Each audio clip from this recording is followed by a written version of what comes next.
안녕하십니까. 울산과학고 학생 2학년 학생 여러분. 오늘은 어, 적분의 기본적인 과정에 대해서 수업을 좀 해보도록 합시다. 자, 기본적으로 선생님은 교재를 심화수학2 교과서를 이용을 할 거고요. 관련해서 필요한 문제들이 있으면 과제나 이 노트를 통해서 소개를 하도록 하겠습니다. 오늘 우리가 하려고 하는 내용은 이렇게 기초정의, 구분구적법, 정적분, 적분의 평균값까지가 되겠습니다. 자, 첫 번째 기초적인 정의에서 선생님은 부정적분에서 정적분으로 가지 않을 거고 정적분에서 부정적분으로 정의를 넘어갈 겁니다. 첫 번째 정의.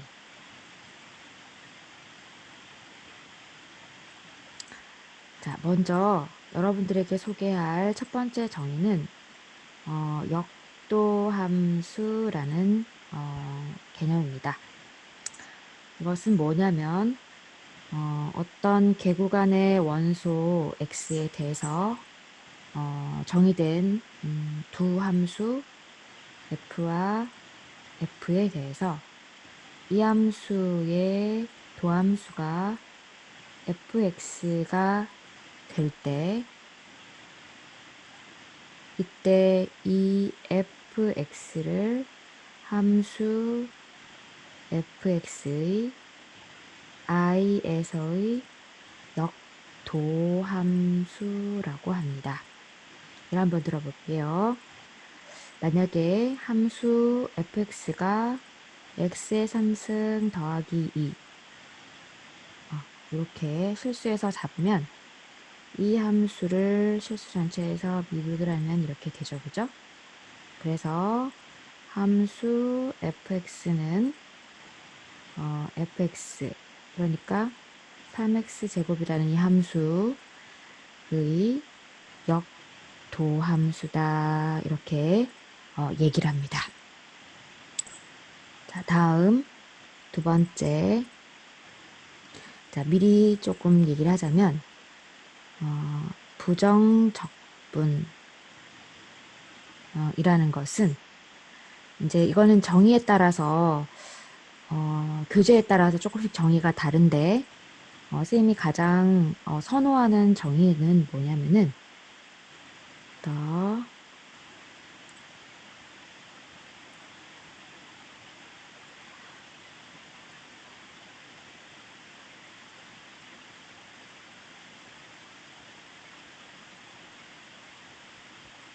무슨 말이냐면 함수 f의 역도함수, 이게 역도함수라는 뜻이거든요. 함수 f의 역도함수의 컬렉션이다. 그러니까 무슨 말이냐면 미분에서 fx가 되는 함수들 다 모아놓은 거다. 이렇게 해서 기호로 fx, dx 이렇게 표현을 합니다. 무슨 말이냐면 이거는 함수 f의 역도함수 다 모아놓은 거다. 지금 이렇게 적어놨죠, 그죠? 근데 교재에 따라서는 이 역도함수들을 구하는 과정이다, 연산이다 이렇게 표현해 놓은 책도 있긴 합니다. 연산의 개념으로 보는 책도 있지만 선생님은 역도함수를 함수 f의 역도함수들을 다 구한 연산을 하면 결국 역도함수들의 집합이 구해지죠. 선생님은 이 정의를 선호합니다. 자, 그럼 이제 문제는 참고로 어떤 fx가 어떤 이제 특별히 그 많은 역도함수 중에 하나의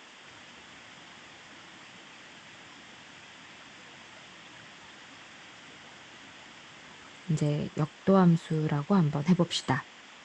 이때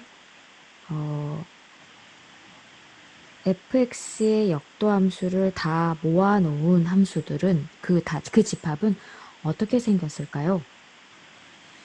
결과부터 미리 적어보면 그것은 우리가 이미 알고 있는 하나의 역도 함수에다가 상수를 더한 꼴이다. 이 상수는 정해져 있는 걸까요? 아니죠, 그죠? 우리가 알고 있는 역도 함수에다가 상수를 더할 때마다 우리 여기선 실수겠죠. 역도 함수들이 매번 구해지겠죠. 그래서 우리는 이거를 하나의 집합의 개념으로 이해를 하면 될 것 같습니다. 이때 이 C를 적분 상수라고 하고 우리가 예전에 이제 어떤 걸 배운 적이 있냐면 평균값 정리라고 하는 걸 배운 적이 있어요. 그래서 여러분들이 좀 과제로 해봤으면 좋겠는 게 있는데 함수 f하고 g가 태구간에서 연속이고 개구간에서 미분 가능을 한데 f'하고 g'이 같으면 f는 g 더하기 c가 되는 그런 상수 c가 존재한다. 이 개념을 평균값 정리에 의해서 증명을 할 수 있어요. 그래서 우리가 이거를 이용을 하면 이걸 좀 더 이해를 잘 할 수 있겠죠. 두 함수가 둘 다 미분해가지고 똑같은 함수가 되면 그럼 그 함수들 둘 사이에는 상수만큼의 차이가 있다고 했으니 스몰 f 함수의 역도 함수들은 전부 상수만큼의 차이가 있겠죠. 그죠? 그래서 우리가 이거를 어느 정도는 이해할 수 있을 거라고 생각을 합니다. 그래서 여러분들이 이걸 꼭 한번 증명을 해보기를 추천을 합니다. 자, 이때 추가적으로 용어를 조금 더 살펴보면 fx, dx로 표현을 했을 때 이때 이 안쪽에 있는 함수를 p적분 함수라고 하고 x를 적분 변수라고 합니다.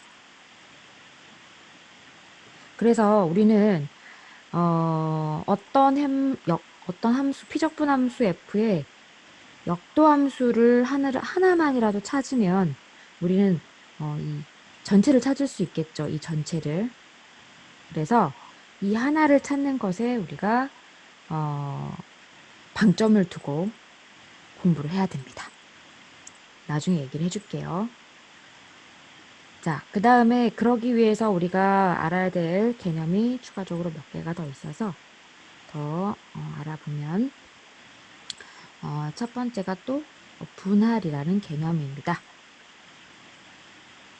자, 우리가 결국 정적분에서 부정적분으로 개념을 이제 넘어갈 텐데 적분이 되는 함수들은 종류가 여러 가지가 있는데 그 중에서 연속함수는 적분이 되는 걸로 밝혀져 있거든요. 그래서 우리는 연속인 함수에 대해서만 적분을 할 거예요. 우리가 다루는 교재 심화수학 2도 그렇고 고등학교 범위 안에서는 이 p적분 함수가 연속인 것만 할 겁니다. 알겠죠? 태구간에서 연속인 것만 태구간에서 연속인 것만 할 거예요. 그래서 이제 우리가 정적분 개념을 가기 위해서 필요한 개념이 분할 개념인데 적분은 폐구간에서 우리가 말을 하기 때문에 폐구간에서 이거를 이렇게 나누는 작업을 합니다. 이렇게 폐구간. 그때 이 폐구간을 나누기 위해서 필요한 이런 점들 있죠? 그죠? 이 시작점하고 이 끝점 요거까지 합해서 그래서 여기다 번호를 매깁니다. 이걸 x0, 이걸 x1, 이걸 x2 이렇게. 그래서 n 개의 구간으로 나누면 이게 xn, 이게 xn-1이 되겠죠. 그죠? 그래서 이게 폐구간을 나누는 이 기준점들을 모아놓은 이 집합을 이거를 뭐라고 하냐면 폐구간 AB의 분할이라고 합니다. 이걸 뭐라고 하냐면 폐구간 AB의 분할이라고 합니다. 문제는 이 분할을 몇 개로 할 것인지, 이 원소를 몇 개로 할 것인지, 그 다음에 이 구간 크기를 균일하게 할 건지 다르게 할 건지는 하는 사람 마음에 따라 다르겠죠. 그렇지만 일반적으로는 이게 구간 크기를 균일하게 하기는 하는데 그 이유는 나중에 설명을 해주겠습니다. 그리고 번호를 붙일 때는 이렇게 x0, x1 이렇게 번호를 붙일 때는 A에서 B까지 분할을 할 때는 이쪽 방향으로 번호가 커지도록 붙여주면 됩니다. 그러니까 무슨 말이냐면 x1, x2 이렇게 번호를 붙여주면 된다는 겁니다. 이 기준점들에게 번호를 붙여주면 된다는 말이에요. 시작점은 A, 끝점은 B가 되겠죠. 자, 그 다음에 이때 두 번째 또 정의는 이게 이제 첫 번째 구간이고 이게 두 번째 구간이고 이렇게 구간이 이렇게 n개가 있잖아요.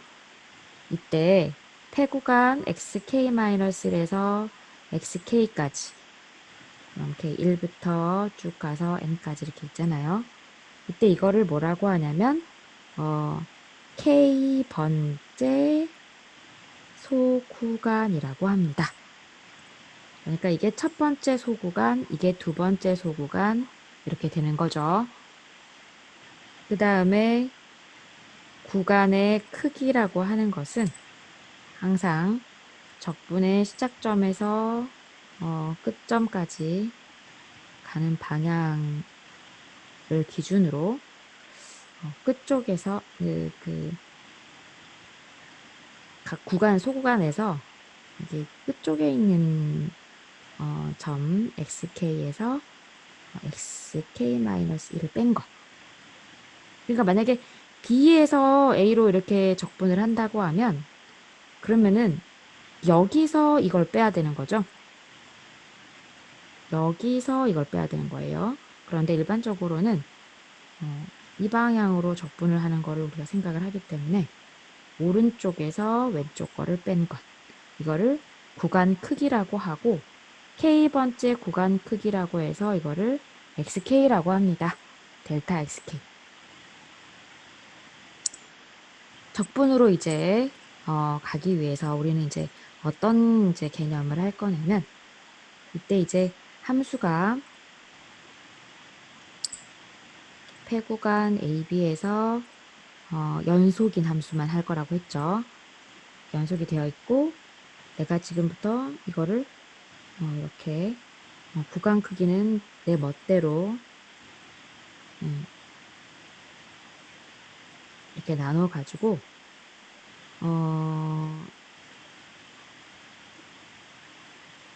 어떤 합을 하나 정의할 거예요. 어떻게 정의하느냐? 각 구간 소구간에서 소구간의 크기인 델타 xk하고 그 다음에 이 소구간에서 한 개의 점을 아무거나 하나 가지고 와서 ck 그 ck의 함수값을 곱한 것. 지금 상태에서는 이 중에서 뭐 이 첫 번째 소구간에서 제일 오른쪽에 있는 x1을 가지고 왔다고 하면 이 사각형의 넓이가 되겠죠. 마찬가지로 CK를 이 두 번째 소구간에서 x2를 가지고 왔다면 이 사각형이 되겠죠. 그죠? 이렇게 그냥 계속 오른쪽 것만 가지고 왔다고 쳤을 때 CK를 계속 오른쪽 것만 가지고 왔다고 쳤을 때 이런 사각형들 면적이 이게 되겠죠. 하지만 함수 f가 폐구간 AB에서 음의 값을 가지는 경우가 있다고 하면 AB에서 음의 값을 가지는 경우가 있다고 하면 이게 x1 그래가지고 이게 이런 식으로 해서 이걸 잡아와 버리면 꼭 넓이라고 말할 수는 없을 거예요. 이게 이 CK의 이 함수값이 음수기 때문에 아예 면적과 상관이 없다고는 할 수 없지만 면적이라고 하기에는 f CK의 값이 이게 음수라서 면적이 음수가 되진 않잖아요. 그렇죠? 어쨌든 소구간의 크기와 그 다음에 소구간에서 특정한 CK를 하나 뽑아가지고 그러니까 CK는 어디서 가지고 온 거냐면은 K번째 소구간 그러니까 XK-1에서 XK 여기서 아무거나 가지고 온 겁니다. 아무거나. 그래서 그 아이의 함수값하고 소구간의 크기를 곱해서 이거를 더해요. 그래서 문제는 이 합을 구하는데 이 합의 이름이 리만 합이라는 이름이 있기는 해요. 근데 이제 이 합은 CK를 뭘 가지고 오느냐에 따라서 값이 달라질 수 있겠죠. CK가 지금 이 상태에서 X1을 가져왔을 때하고 X0 가져왔을 때 첫 번째 소구간에서 다르겠죠. 그죠? 이 첫 번째 값이. 두 번째 구간 소구간에서도 CK를 뭘 가져왔느냐에 지금 이 둘 중에 뭘 가지고 왔느냐에 따라서 이 값이 다를 거 아니에요. 그럼 합은 당연히 다르겠죠. 그죠? 그래서 이 값은 어떻게 분할을 했느냐 하고 그 소구간에서 CK 뭘로 가지고 왔느냐 그것에 따라서 이 유한한 값은 달라집니다. 다른 값이 나와요. 되게 거칠게 나오겠죠? 그런데 이제 이 합의 개념이 나중에